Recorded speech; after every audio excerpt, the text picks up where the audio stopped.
For 12 years, Carroll O'Connor played one of the most famous characters on American television, but behind the comedy of All in the Family, a far darker reality existed. He once described bringing Archie Bunker to life as the most difficult task he ever faced as an actor, admitting privately that the part was pulling him into a mental space he could never fully abandon. Fierce arguments broke out with the show's creator, Norman Lear. There were moments when O'Connor threatened to quit. Beneath the sitcom's laughter lay a private suffering that the audience never saw. Near the end of his life, O'Connor finally revealed what playing Archie had truly taken from him, and his confession went much deeper than anyone expected. The story of Carroll O'Connor starts in a way that feels very different from the public image most people have of him. The man who later became famous as the bigoted, working-class Archie Bunker did not come from a rough, noisy background made for television. Born John Carroll O'Connor in 1924, he grew up in a comfortable Irish Catholic home in Queens, New York, where education was taken very seriously. His father worked as a lawyer, and the family taught him to value discipline, seriousness, and ambition. This early life shaped him greatly because before anyone knew him as an actor, he was an excellent student, a newspaper editor, and someone who truly cared about ideas.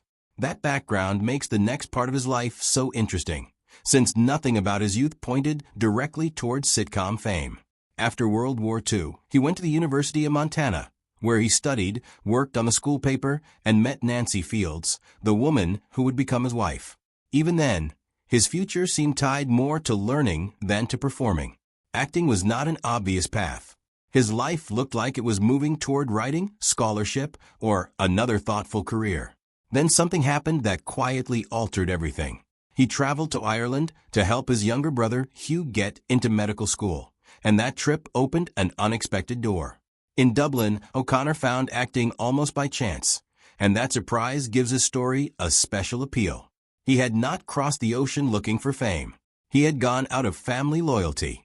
But once there, he studied Irish history and English literature, earned his degree, and slowly moved into serious acting work.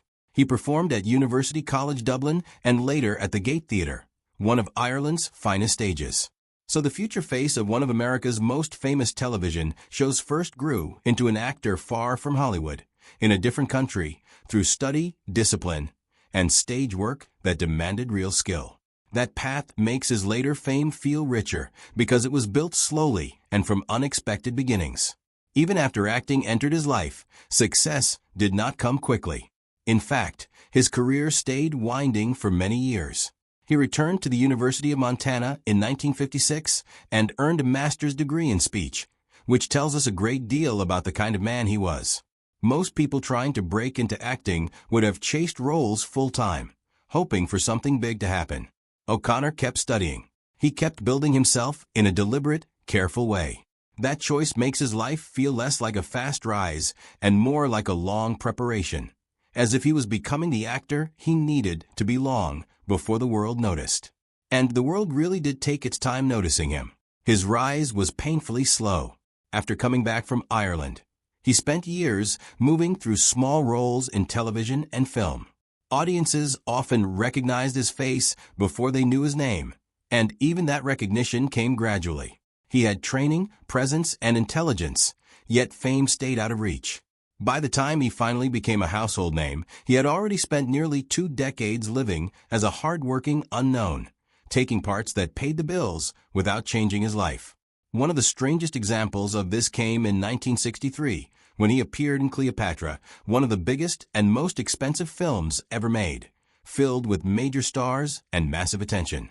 A project like that should have lifted everyone involved, but for O'Connor, it did not.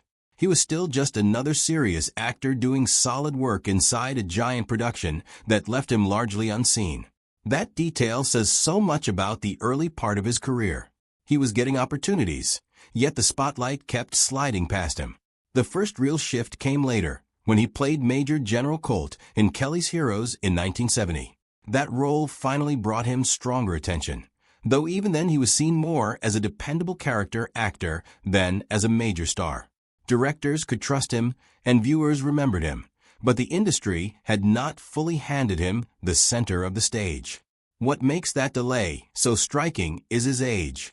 He was already deep into middle age by then, which means the man later remembered as one of television's defining fathers had spent most of his adult life being overlooked, while steadily building a serious body of work.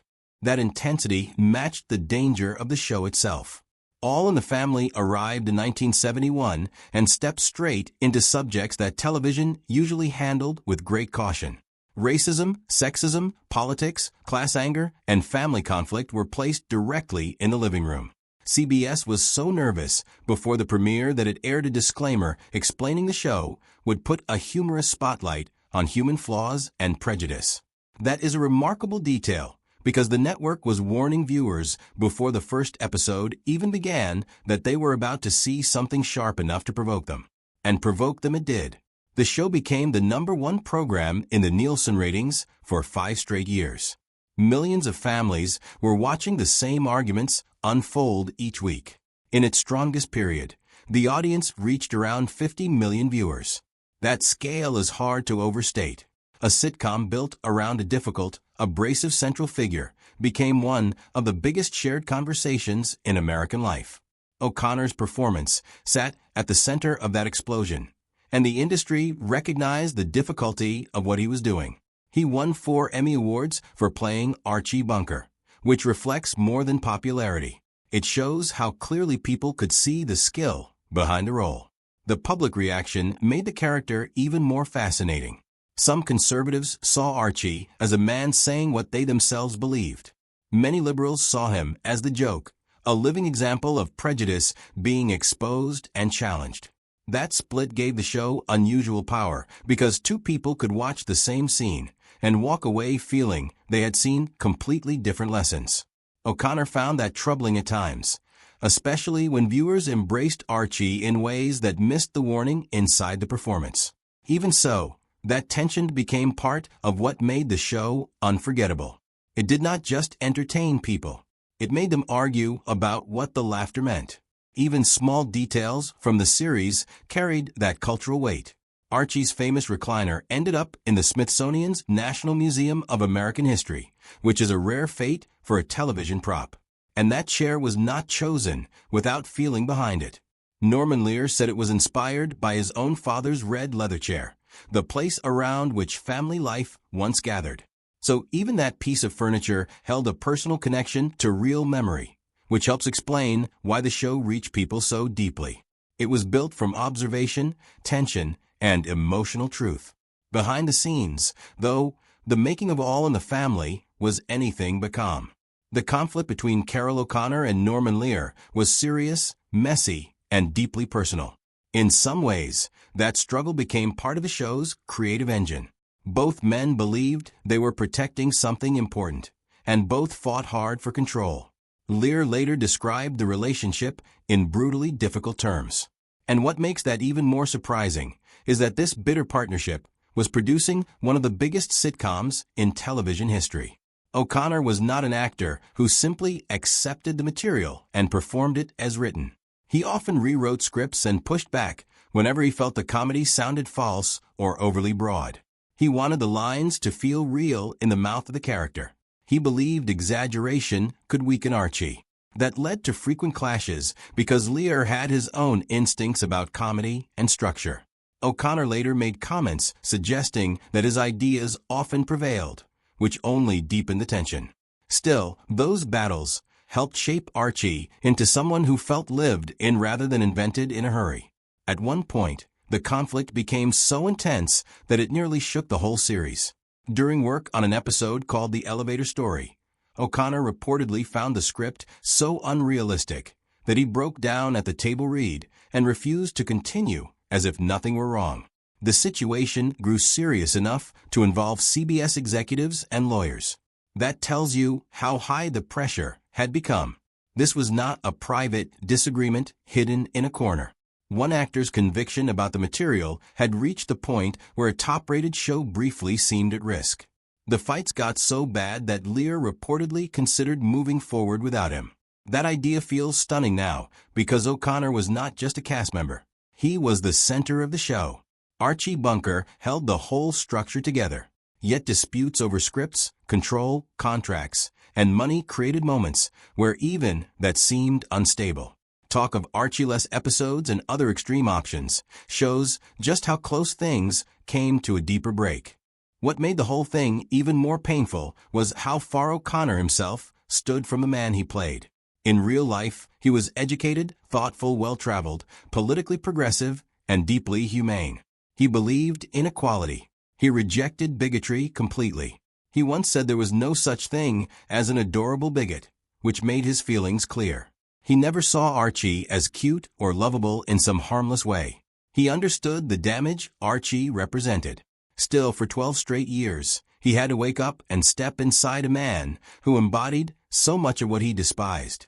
That kind of split between the self and the role can become a burden of its own.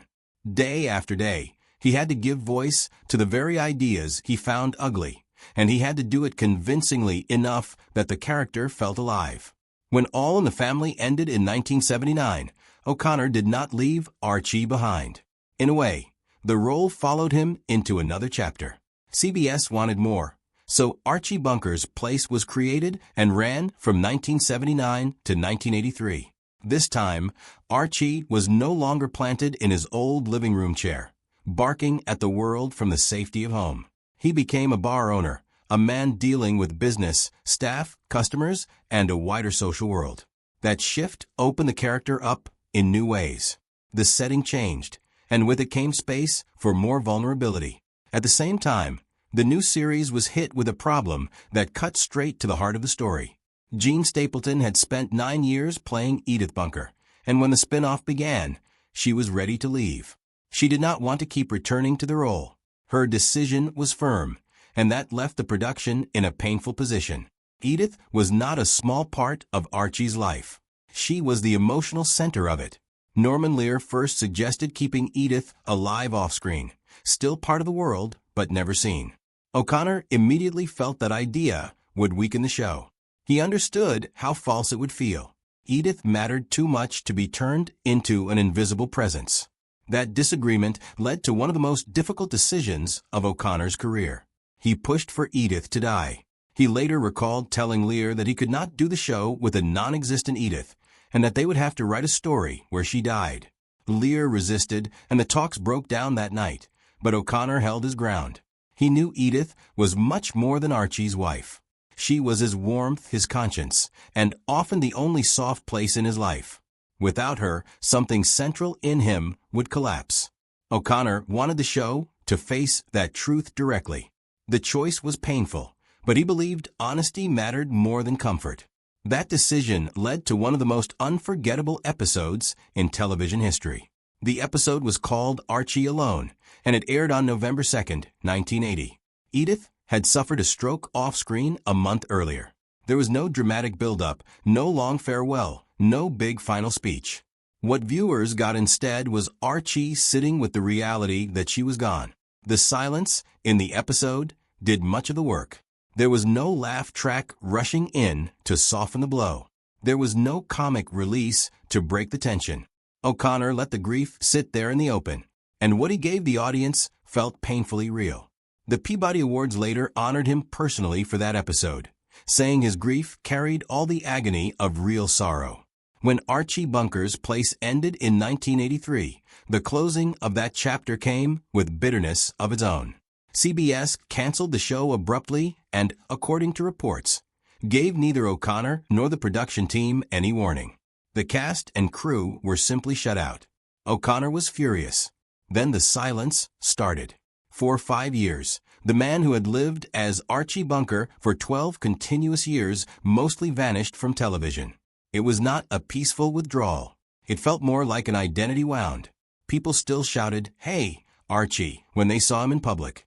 CBS even ran ads using his face without using his name.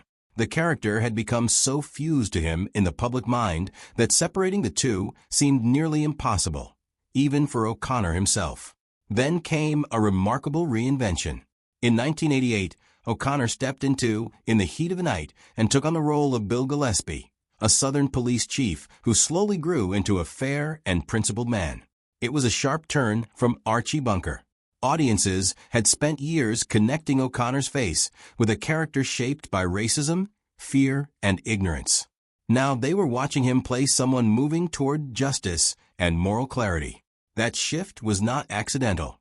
O'Connor understood exactly what he was doing. He took a man who could have remained a rough, old-school authority figure and brought out his depth over time. The result gave viewers a very different reason to trust him on screen. Late in life, Carroll also looked back with unusual honesty. He sat for a 4-hour interview with the Archive of American Television, one of the longest interviews the Archive ever recorded. He did not treat it like a light career chat. He went deep into the mental and emotional cost of playing Archie Bunker for so long. He talked about holding Archie's worldview in his mind for years and about the kind of darkness the role forced him to understand. He did not speak like a man remembering an old success with simple pride. He spoke like someone still carrying part of the burden, someone who knew the role had entered him more deeply than many people ever realized. Part of that reflection returned to the same truth he had always seen in Archie. Carroll believed Archie had inherited his prejudices from an abusive father and had grown into a man who never learned how to feel real joy. That understanding changed the way Carroll thought about more than just the character. It pushed him to consider his own inherited beliefs, his own blind spots, and the ways damage can move from one generation to the next without announcing itself. For him, Archie became more than a performance. The role became a mirror he could not fully look away from. That may be one reason the part never left him completely. His long, difficult relationship with Norman Lear also softened in the end. The two had fought hard for years over creative control and over what the show should be. Carroll believed his instincts about Archie were stronger than Lear's in certain crucial ways, and he said so openly. Lear later described their friction as joyful stress. Carroll did not romanticize it like that. Yet time changed the shape of the conflict. Lear eventually wrote him a personal letter apologizing for the tension and praising what Carroll had brought to Archie.